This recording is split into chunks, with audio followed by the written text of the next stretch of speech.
بسم الله الرحمن الرحيم. الرحمن علم القرآن خلق الإنسان علمه البيان الشمس والقمر بحسبان والنجم والشجر يسجدان والسماء رفعها ووضع الميزان ألا تطغوا في الميزان وأقيموا الوزن بالقسط ولا تخسروا الميزان والأرض وضعها للأنام فيها فاكهة والنخل ذات الأكمام والحب ذو العصف والريحان فبأي آلاء ربكما تكذبان خلق الإنسان من صلصال كالفخار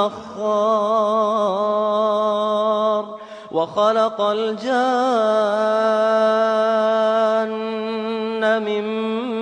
مارج من نار فبأي آلاء ربكما تكذبان رب المشرقين ورب المغربين فبأي آلاء ربكما تكذبان مرج البحرين يلتقيان بينهما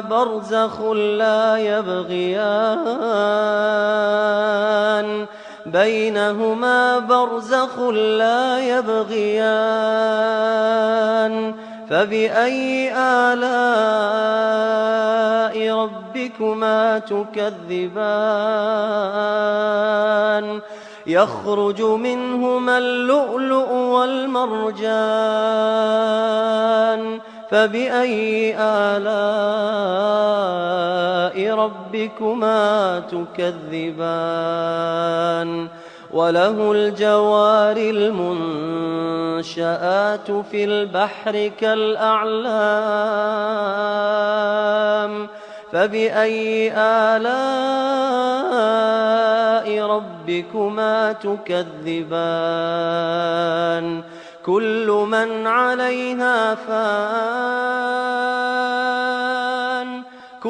من عليها فان ويبقى وجه ربك ذو الجلال والإكرام فبأي آلاء ربكما تكذبان يسأله من في السماوات والأرض كل يوم هو في شأن فبأي آلاء ربكما تكذبان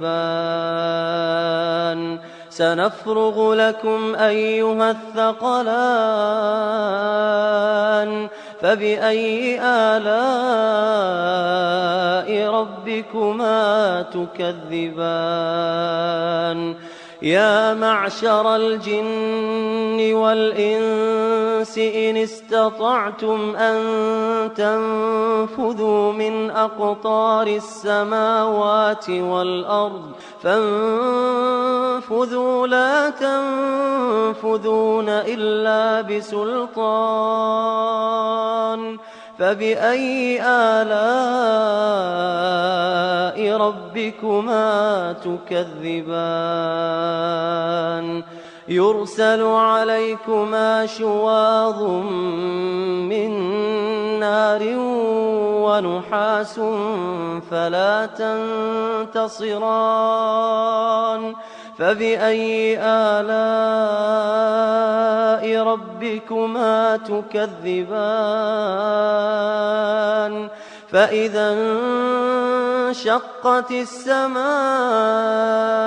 فكانت وردة كالدهان فإذا انشقت السماء فكانت وردة كالدهان فبأي آلاء ربكما تكذبان فيومئذ لا يسأل عن ذنبه إنس ولا جان فبأي آلاء ربكما تكذبان يعرف المجرمون بسيماهم فيؤخذ بالنواصي والأقدام فبأي آلاء ربكما تكذبان هذه جهنم التي يكذب بها المجرمون يطوفون بينها وبين حميم آن فبأي آلاء ربكما تكذبان ولمن خاف مقام ربه جنتان فبأي آلاء ربكما تكذبان ذواتا أفنان فبأي آلاء ربكما تكذبان فيهما عينان تجريان فبأي آلاء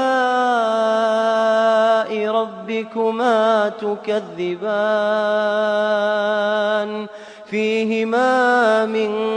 كل فاكهة زوجان فبأي آلاء ربكما تكذبان متكئين على فرش بطائنها من استبرق وجنى الجنتين دان فبأي آلاء ربكما تكذبان فيهن قاصرات الطرف لم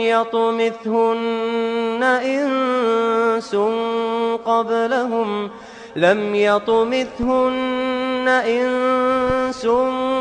قبلهم ولا جان فبأي آلاء ربكما تكذبان كأنهن الياقوت والمرجان فبأي آلاء ربكما تكذبان هل جزاء الإحسان إلا الإحسان فبأي آلاء ربكما تكذبان ومن دونهما جنتان فبأي آلاء ربكما تكذبان مدهامتان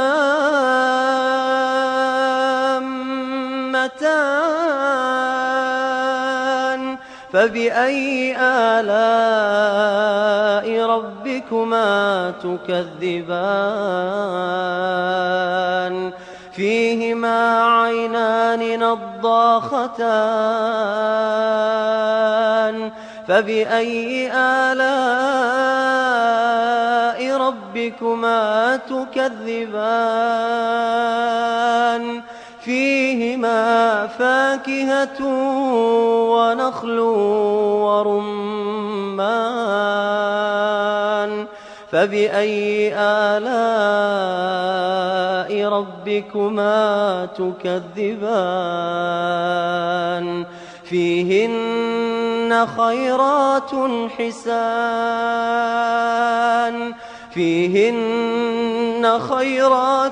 حسان فبأي آلاء ربكما تكذبان حور مقصورات في الخيام فبأي آلاء ربكما تكذبان لم يطمثهن إنس قبلهم ولا جان فبأي آلاء ربكما تكذبان متكئين على رفرف خضر وعبقري حسان فبأي آلاء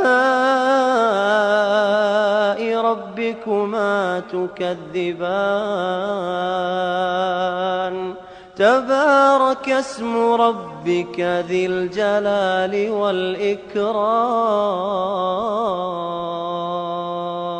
بسم الله الرحمن الرحيم الرحمن علم القرآن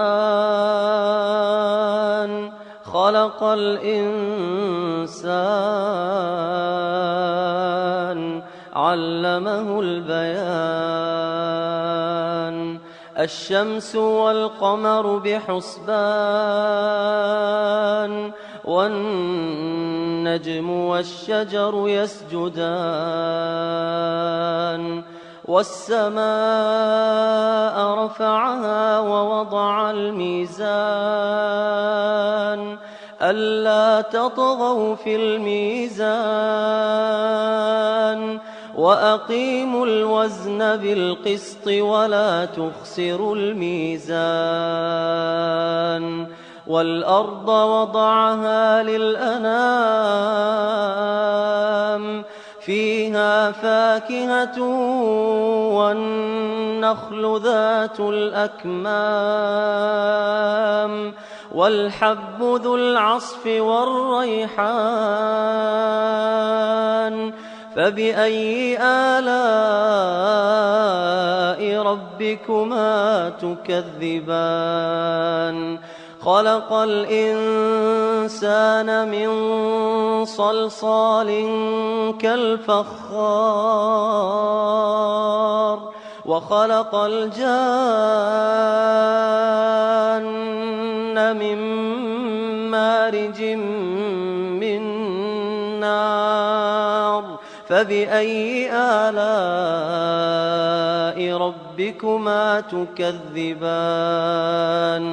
رب المشرقين ورب المغربين فبأي آلاء ربكما تكذبان مرج البحرين يلتقيان بينهما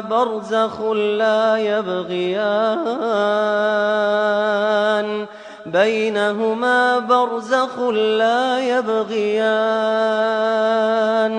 فبأي آلاء ربكما تكذبان يخرج منهما اللؤلؤ والمرجان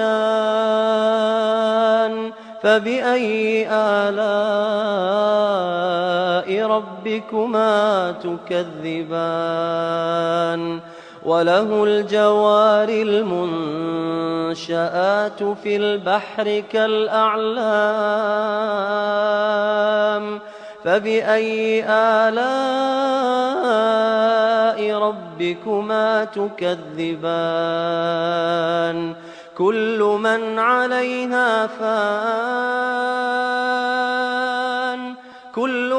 عليها فان ويبقى وجه ربك ذو الجلال والإكرام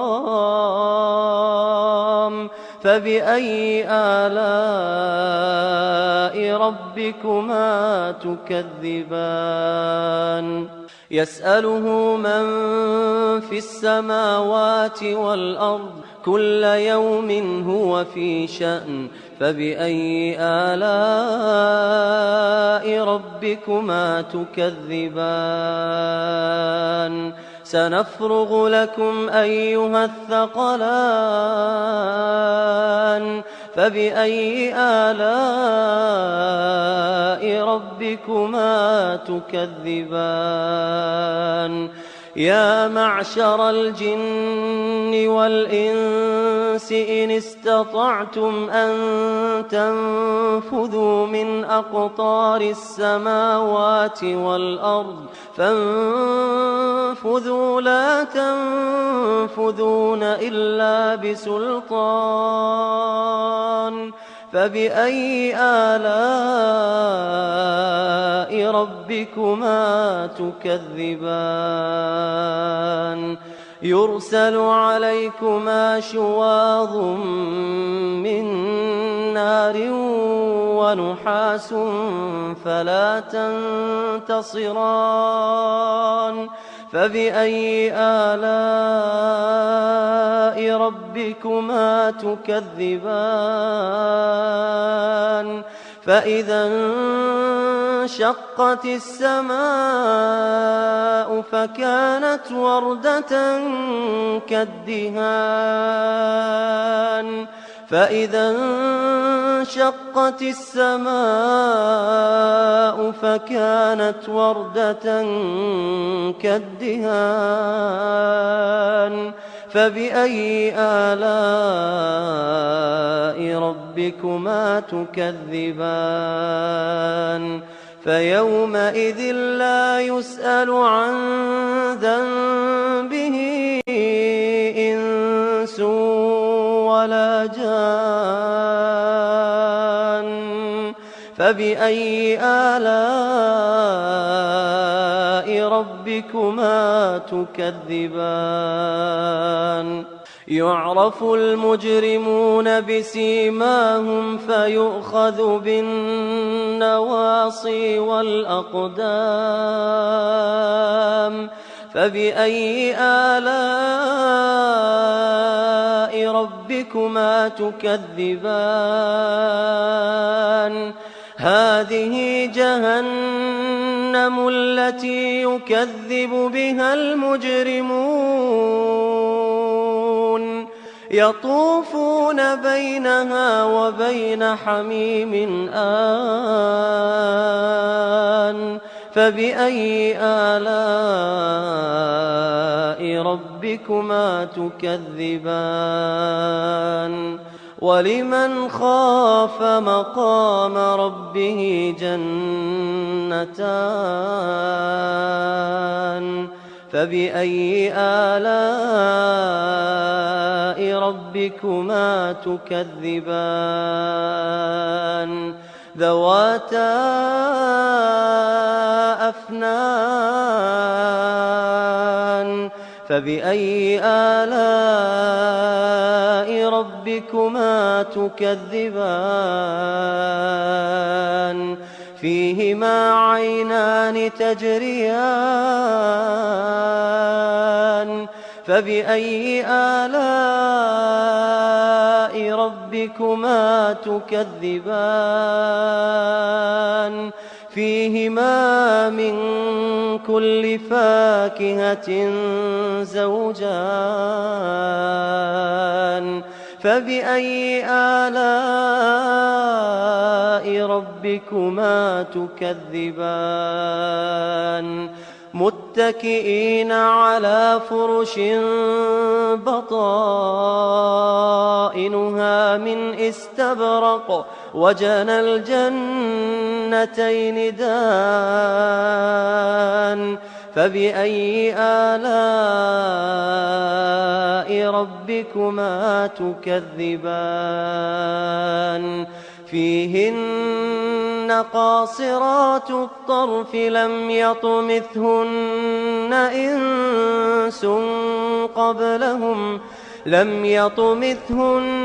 إنس قبلهم ولا جان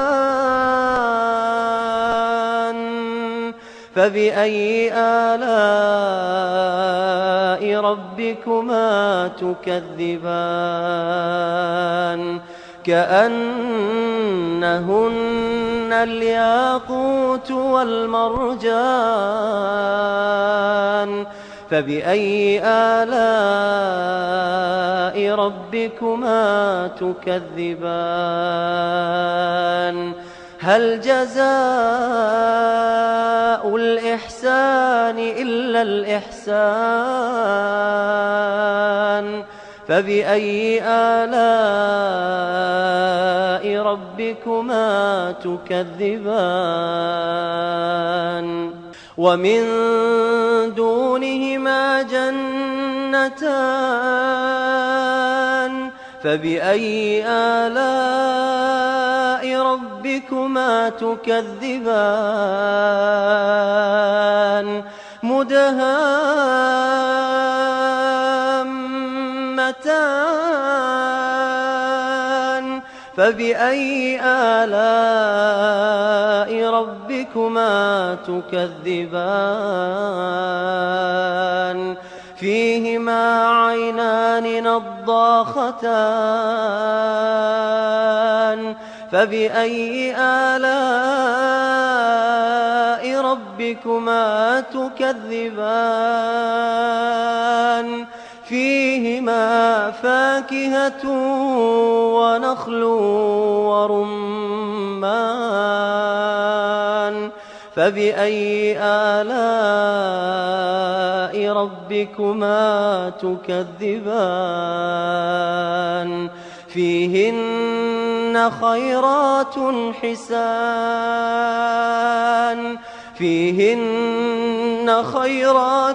حسان فبأي آلاء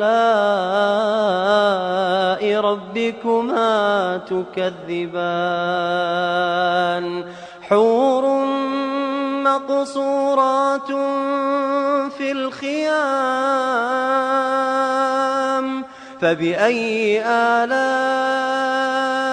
ربكما تكذبان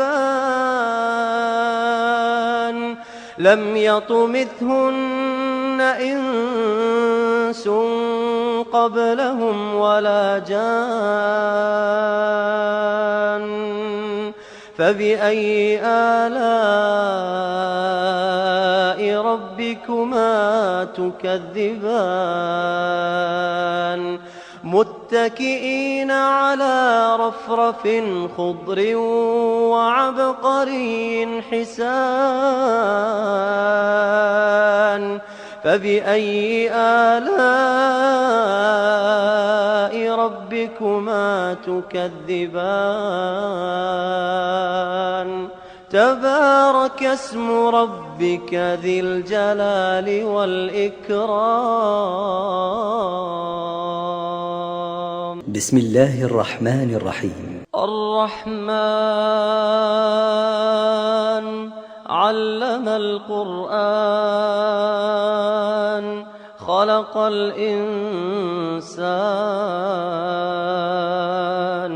علمه البيان الشمس والقمر بحسبان والنجم والشجر يسجدان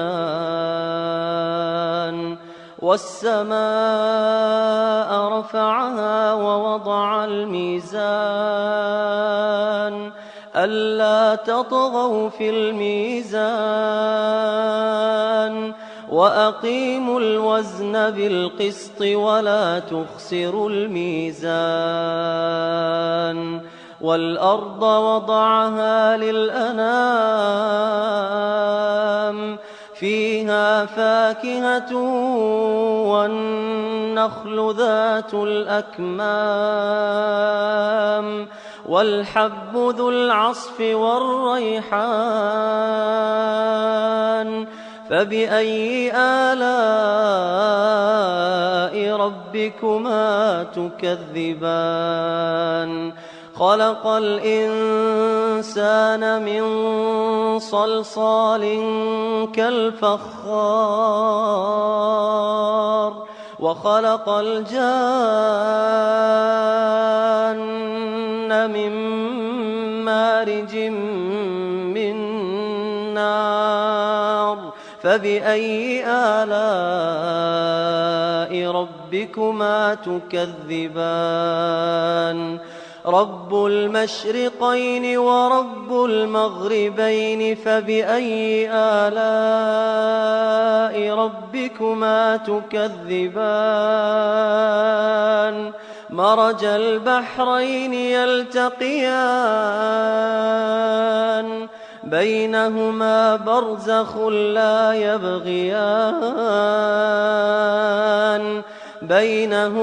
برزخ لا يبغيان فبأي آلاء ربكما تكذبان يخرج منهما اللؤلؤ والمرجان فبأي آلاء ربكما تكذبان وله الجوار المنشآت في البحر كالأعلام فبأي آلاء ربكما تكذبان كل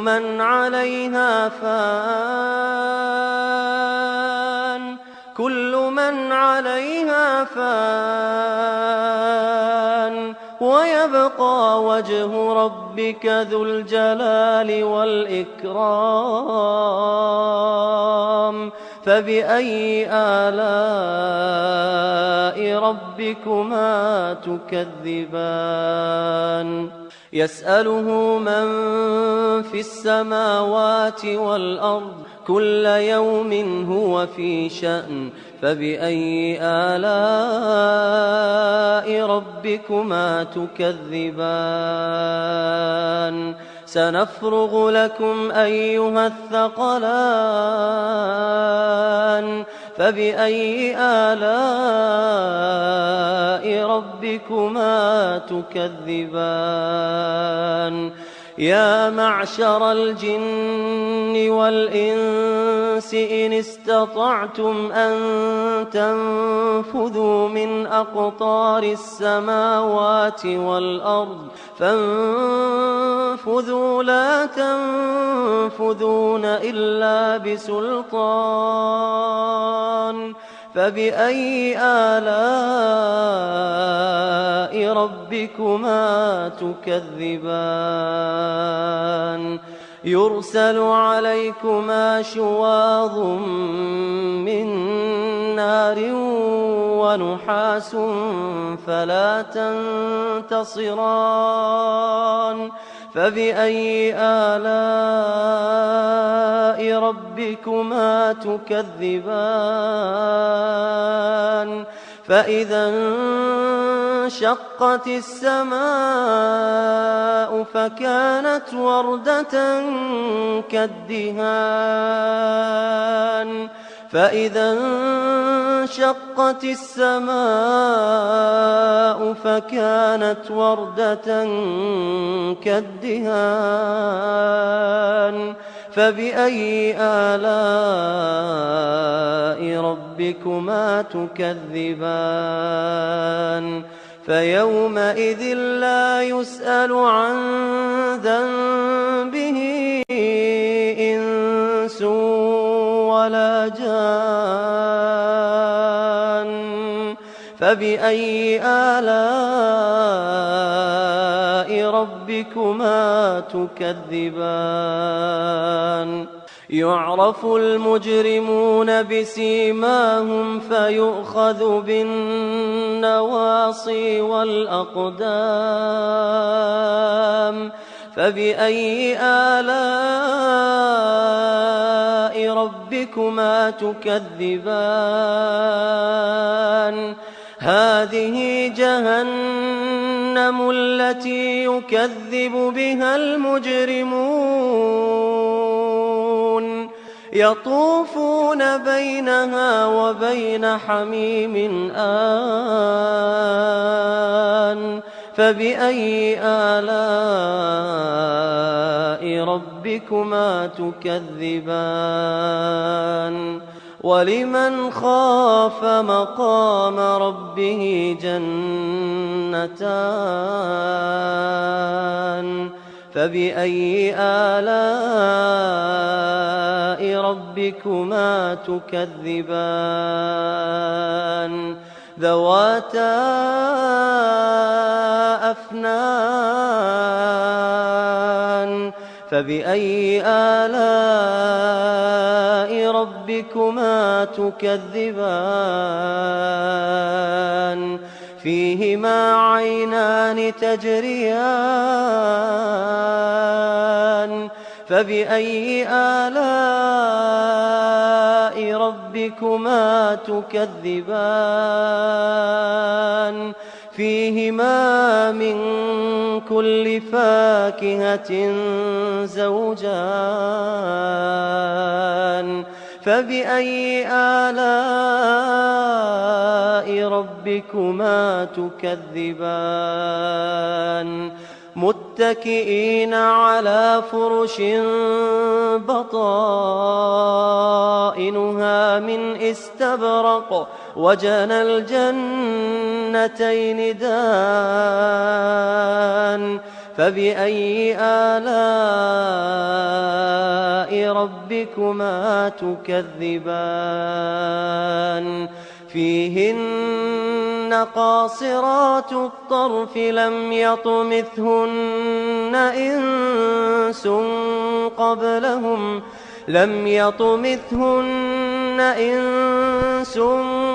قبلهم ولا جان فبأي آلاء ربكما تكذبان كأنهن الياقوت والمرجان فبأي آلاء ربكما تكذبان هل جزاء الإحسان إلا الإحسان فبأي آلاء ربكما تكذبان ومن دونهما جنتان فبأي آلاء ربكما تكذبان مدهامتان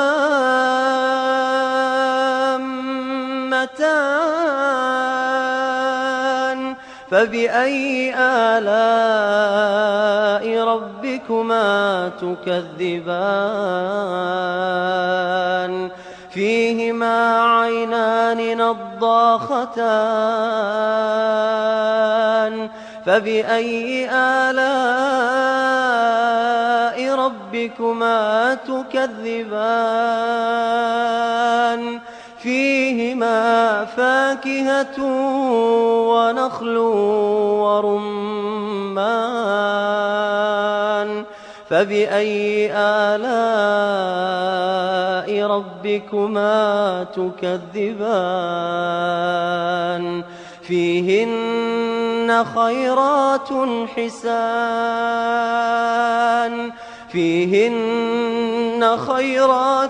حسان فبأي آلاء ربكما تكذبان حور مقصورات في الخيام فبأي آلاء ربكما تكذبان لم يطمثهن إنس قبلهم ولا جان فبأي آلاء ربكما تكذبان متكئين على رفرف خضر وعبقري حسان فبأي آلاء ربكما تكذبان تبارك اسم ربك ذي الجلال والإكرام